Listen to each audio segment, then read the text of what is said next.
Hello and welcome to Route 664, the Road to Human Kindness. I'm your host, Winston, and I'm the national spokesperson for socialsecharity.org, a project of the Endow American Network Foundation. And I'm here with my co-host, Wanda, Good producer, Good writer, afternoon. wants to be a songwriter. I've always wanted to be a songwriter. And what definitely. stops you? I feel like every song that I start to write, it's been written already. the So I the say melody or the inspiration. words? Both sometimes. Yeah. But I'm just waiting for the right inspiration. It'll come. Hopefully before Well, I go. we had a really good show last week about Humankind, a Yes. book by Brad Aronson. And I recommend it to you if you're interested in being kind to humans. And in this I era hope of so. human kindness, which is what Route 664 leads to, using social charity, that we're all about human kindness. And one of the things that makes you feel kind and very human is the sound of good music. Mm-hmm. And we're very privileged to have with us a very talented songwriter and photographer, Stacy Widelitz. Good morning, Stacy. Good morning. Can you hear me? Yes, we can. Yeah. Okay, Stacy, good. I've interviewed Frankie Previtt in the past. I feel like I'm in the Dirty Dancing studio here with the only person that's missing is Patrick Swayze. I know you have a long relationship, had a long relationship with Patrick. I don't want to get into that at this point. I do want to get into an issue that I've thought about for years because I've always wanted to write a song too. I don't think the person that writes the music gets a lot of credit sometimes. and the music is the thing. There are a lot of poets in the world, but being able to write good music and to be able to put that into the mix. It's like, I remember seeing about the Funk Brothers. The Funk Brothers, somebody commented that if you had the Funk Brothers as your backup band, you could be Mickey Mouse and still sound good. So I know the importance of music, and your talent in the movie. Your talent was brought out in the movie Dirty Dancing, in probably your most famous song. Would you say? Yes, it's definitely the most famous song. To your point, I think it was Richard Rodgers, the great composer, who once said, "Nobody whistles a lyric." So That's great. Point about the importance of the music. But in the case of She's Like the Wind, actually, that was a complete collaboration where we wrote music and lyrics together. And after the Patrick, the title came from Patrick, right? Yes, we lived around the block from each other, which we'll get into. And he called me up one afternoon because there was a movie he was working on called Grandview USA. This is in 1984, that they were looking for songs. And he said, "I've had this idea for a song for a while. Do you want to work on it with me? See if we can flesh it out." He knew I was writing music for TV at the time. So I said, "Sure, come on over." So he came over with his guitar and I was at the piano. And he played these two chords over and over. And he had the first line, "She's like the wind through my tree. She rides the night next to me," and which I liked. And then his third and fourth lines, I didn't like. Uh-huh. And I told him so, and he got a little defensive. And he's like, "Well, what would you do?" So out of the blue, I came up with "She leads me through moonlight, only to burn me with the sun." Ouch. And he said, "What does that mean?" And I said, "I don't care. Let's just write it down." That's it. It makes sense. It sounds right. Yeah. I was just speaking earlier, like I didn't even realize. I thought it was "She's Like the Wind Through My Dreams." I just happened to look at the words. It's like, oh, that's trees. Okay, well, that's a wholly different thing. Actually, tree, singular. Which A makes tree. Oh, Tree. Yes. yeah. See there, we hear all like sorts of the wind things. through my tree, so it makes it even So Stacy, more- I mean, that's Dirty Dancing, as I've read about it and what I've been listening to, it was never expected to be a big hit. And of course the song at the end is given a lot of credit for making it At the time a of my hit, life. of course. The times of my life. When you're starting on a project like that, I mean, you have to have some pretty high hopes, or to be a songwriter, you have to have high hopes. You have to be able to see that that there's something in the future there. How do you get that? What makes you? Is it the playing of instruments? Is it what you hear in your head? What makes a good songwriter? Well, first off, my main business in LA was actually composing to picture, which is scoring work. Like when you see a gun raised and the music goes da-da. I was the guy writing da-da, you know, like this. So that was my main focus and goal for, you know, many, many years. And, you know. Well, you wrote the theme for Richard Simmons. How did that come into your head? Well, I co-wrote that with my then girlfriend, Wendy, and who sings on She's Like the Wind, actually. She's the woman who comes in at the end. And, you know, we were just talking about the show, and she had met Richard and knew something about him. And I remember I came up with this initial idea at the piano, which she liked. And then we kind of worked on it from there. And you can't say where the music comes from. And that's the element that can't be taught. You're either able to create or you can't. Mm-hmm. And you can refine what you do with what you create through technical skills that you pick up. Mm-hmm. But that initial germ of an idea is ineffable. You know, so you're like a computer. That's my favorite. You give input into your computer, and your computer spits out music.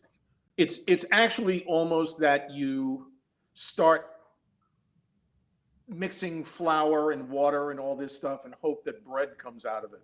It's inspiration. It's yes, but you can also force yourself to be inspired, because when I was doing the scoring work, that was all under severe deadlines. And somebody once asked me, you know, in scoring, what's your inspiration? And I said, fear. So, money.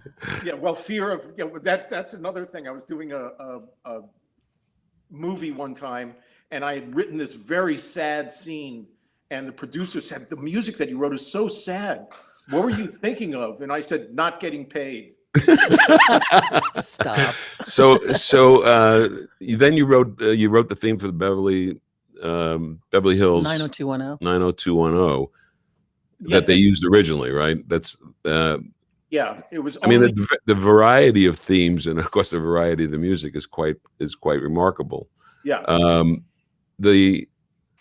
I guess the relationship with Patrick was very important to you, I know. And one of the things that we've been stressing here on our program, we're all about philanthropy and philanthropists and human kindness and helping the community and doing things that are necessary for humankind without having to go to federal government for help. We believe that we can do that locally. And I know that Patrick was a very big influence in creating foundations. In your work, do you support those things that Patrick started? Well, I definitely support PanCan, pancreatic cancer research, because that's what killed him. Mm-hmm. But when I moved to Nashville 20 years ago, an interesting journey started for me because I got involved in the arts world here. And it actually came about through a film that Patrick and his wife Lisa and I did together called One Last Dance. And that was entered into the Nashville Film Festival in 2004. And it was a big hit at the festival. The two of them and I did a panel on film music and the collaborative nature, and that was a big success. And I ended up winning the Best Music Award at the festival. And because of the panel that I did, I was asked then to join the board of the Nashville Film Festival in 2004. And I'd never been on an arts board or anything like that. And I thought, okay, this will be interesting. Mm-hmm. And I made a terrible error when I first joined the board, which was I showed organizational skill. That's dangerous. And as a result, by 2007, I was president of the board, and I served for 2 years. And then I started becoming an in-demand arts board member. I joined the board of a great cutting-edge classical group called Grammy-nominated Alias Chamber Ensemble, and I was their president for 4 years. In 2007, I went through a great program here in Nashville called Leadership Music, very unique. And in 2010, I was asked to join their board, and I served as their board president from 2017 to 2018. The year after that, I served as president of the board of Nashville Opera. And currently, I'm president of the Nashville Opera Guild, which is kind of the education fundraising wing. And in the midst of all of that, I also ran for office and served for 4 years as a commissioner in the city of Oak Hill. So it's Wow. been an interesting journey in terms. So you are a steward and a servant in a way, and a very important cog in the wheels of philanthropy, because all of that has to do with how do you serve mankind properly and even be able to direct boards. I have the same kind of experience that you do, not coming from organizations so much, but I leadership is really important, and I really thank you for that. That's very important. What are those things behind you that I was going to ask look that. like big earrings right now? Well, it's a halo, actually. So I was going to say it looks like a gold halo of some type. That's actually the platinum record or multi-platinum record from the Dirty Dancing soundtrack. This represents sales of 11 million records in the U.S. alone. Wow.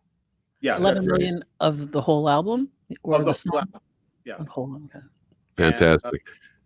Yeah, So worldwide it's about 42 million records. So Patrick was a neighbor of yours.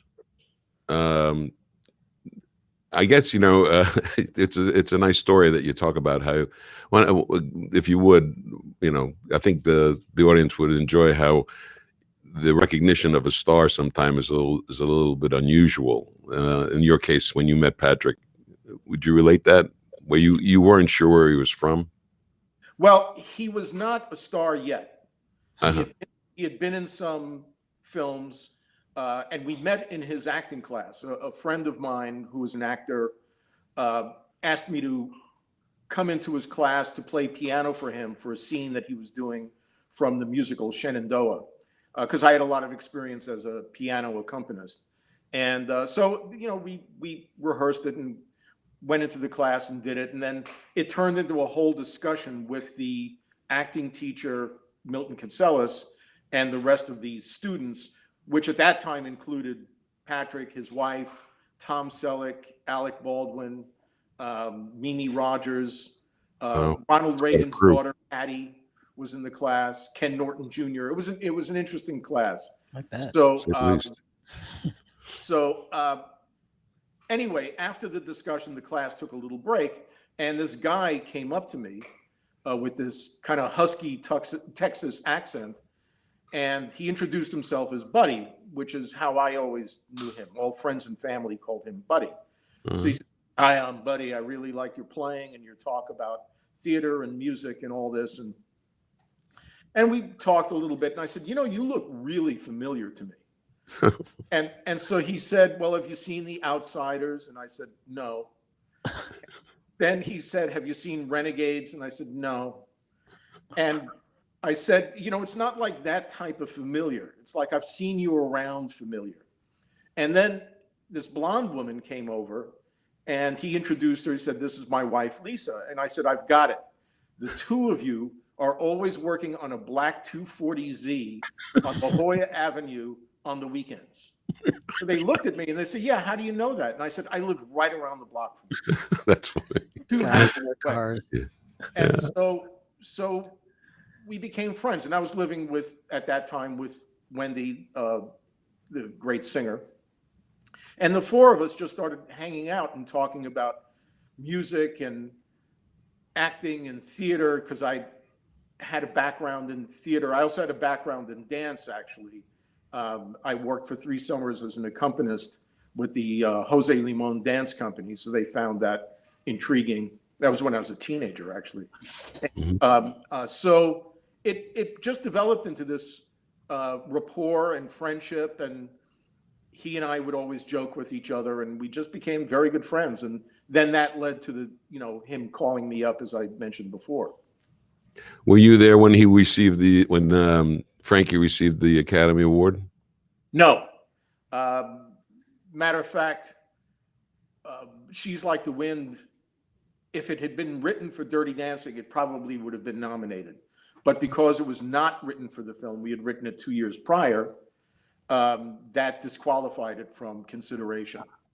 So, but I'm very happy for Frankie and John and David Markowitz, who's the third writer on that song. You all still stay in touch? I stay in touch now with Frankie and John. It's a funny thing. This has been a recent development. Frankie and I, it turned out, had a mutual friend, a great singer here in town, and she put me in touch with him a number of years back. We had actually never spoken in all the time, or never met in all the time that, since Dirty Dancing. This is years and years. John, I had met once before at a taping of something, and finally in 2019, there was a Dirty Dancing festival in Lake Lure that had been going on for a number of years, and that I'd attended as a guest before. And this time, Frankie and Lisa, his wife, was there. So we finally got to meet face to face, and it was really fun. And then now that we've been doing some of these interviews, we've done some of them together. Yeah. And, do you think it's coming back? You think there'll be a Dirty Dancing 2?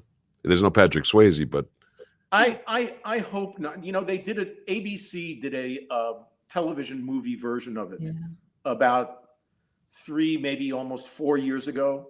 And I hate to say this, but it was awful. It was the most fun thing about it was to watch on Twitter as the movie was unfolding, all the comments about it, and all the memes, and all the music was re-recorded by different artists. And so, like, She's Like the Wind was re-recorded, and the meme that came up on Twitter when it was playing in the movie was of somebody's head exploding. Right. And the comment was, "This is what happens when you listen to the re-recording of Sheep Like the Wind." So it was very funny. But some things can't be copied or improved upon, and they're so great as they are. They should be left alone. I'm not sure they would ever. I don't think you could make a sequel to Dirty Dancing. Dirty Dancing 2 wouldn't make sense unless you were dealing with them and meeting in an old age home or something. Well, right. So well, their kids could dance. Nobody puts baby in a wheelchair. So, right. But it's the music and the movie have kept their freshness. People can listen to the music at any time and get moved right back into the movie. Actually, it's an amazing thing our brains do with relationship to music. When you hear your own theme songs, I don't think you hear Richard Simmons anymore, Beverly. But if you hear your own music, how does it make you feel?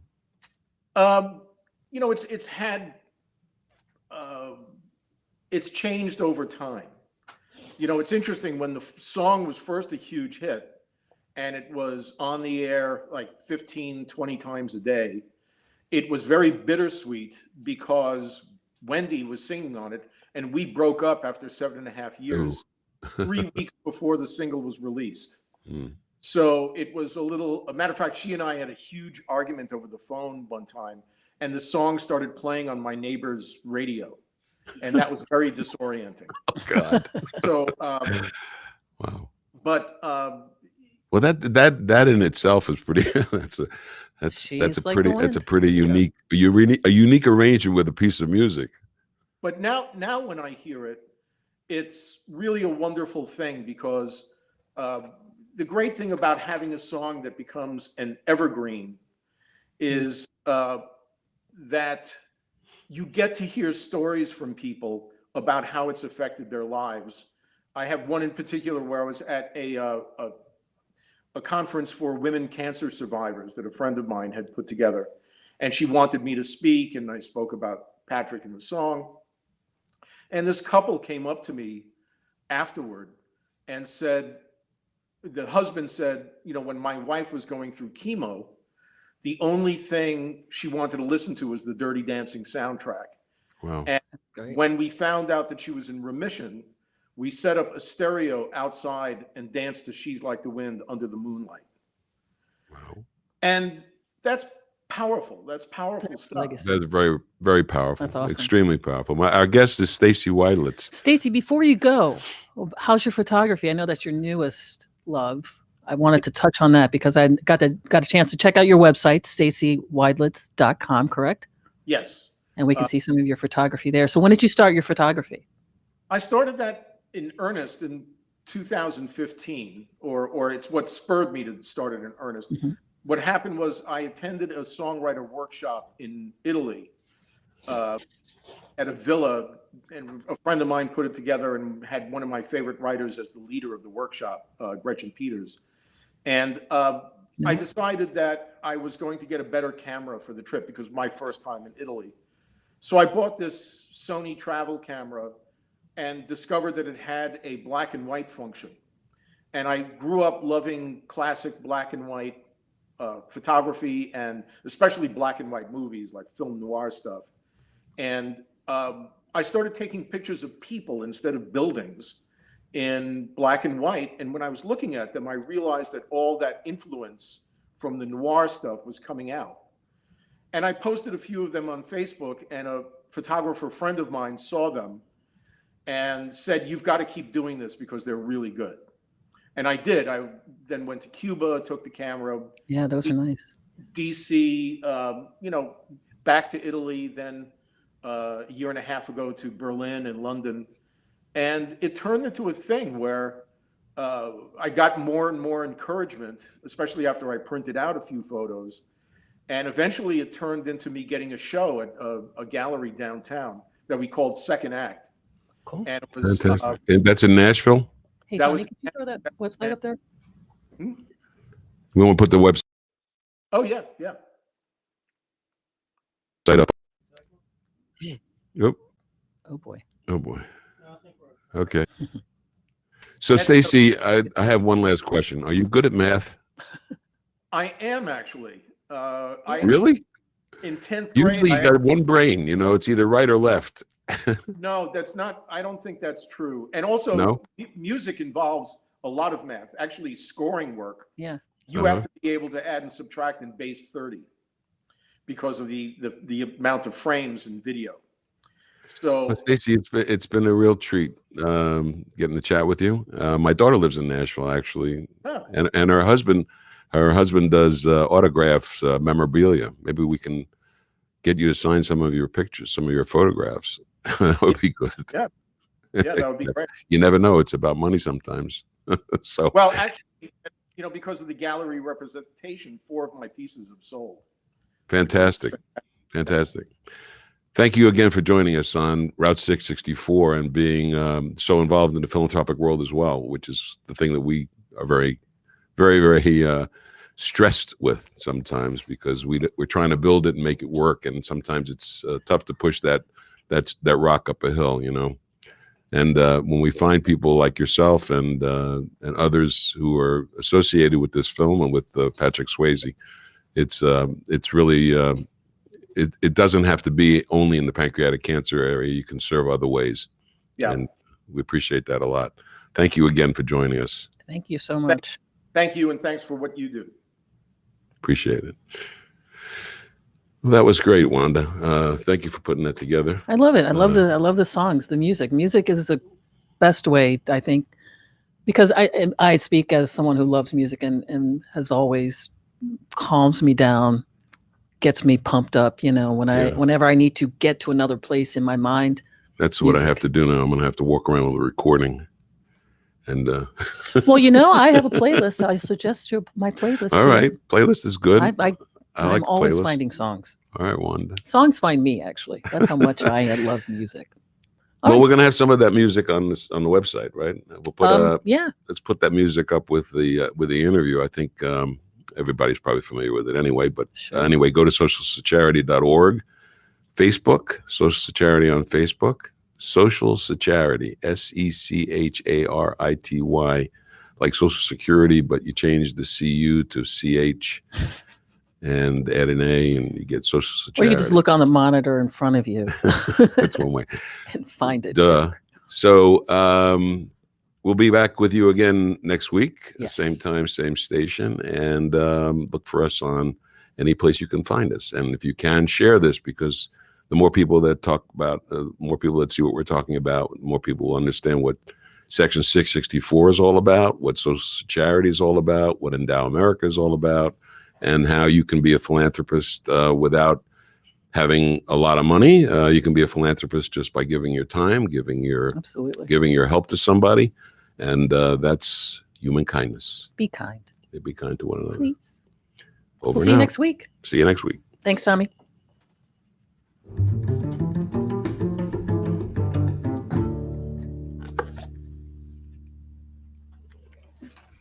Thanks, Stacy.